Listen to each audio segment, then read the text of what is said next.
ako Európsky investičný fond hlavne, nielen Európska investičná banka, máme niekoľko iniciatív, ako podporujeme práve viac žien v private equity a venture capital.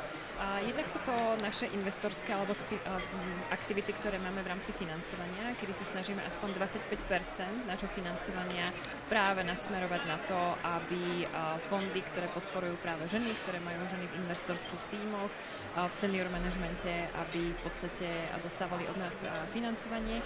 A na druhej strane máme nové iniciatívy, ktoré práve spúšťame tento rok. Je to Empowerment Equity Academy, ktorá v podstate práve po lete nadobudne nejakú novú fázu. Budeme spolupracovať so študentmi a študentkami, hlavne študentkami z technických smerov, na to, aby sme ich viac pritiahli do private equity a venture capital. A zároveň v podstate máme aj nový mentorský program, ktorý sme spustili tento rok a na podzim opäť bude jeden z ďalších AEF Empowerment Equity konferencí. Je to velké téma v Evropě, vy doslova určitě si to i pečlivě analyzujete. Co se ukazuje jako největší bariéra, překážka vstupu ženám do tohoto odvětví?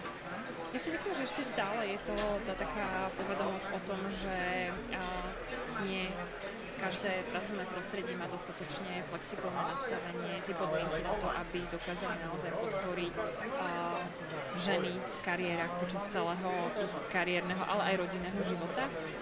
A myslím si, že je to práve o hľadaní tých ciest, ako zvyšovať nejaké soft skills, ako zvyšovať možno tú dynamiku aj na druhej strane akceptáciu z toho druhej strany prostredia, aby tie podmienky boli naozaj rovné a vyvážené.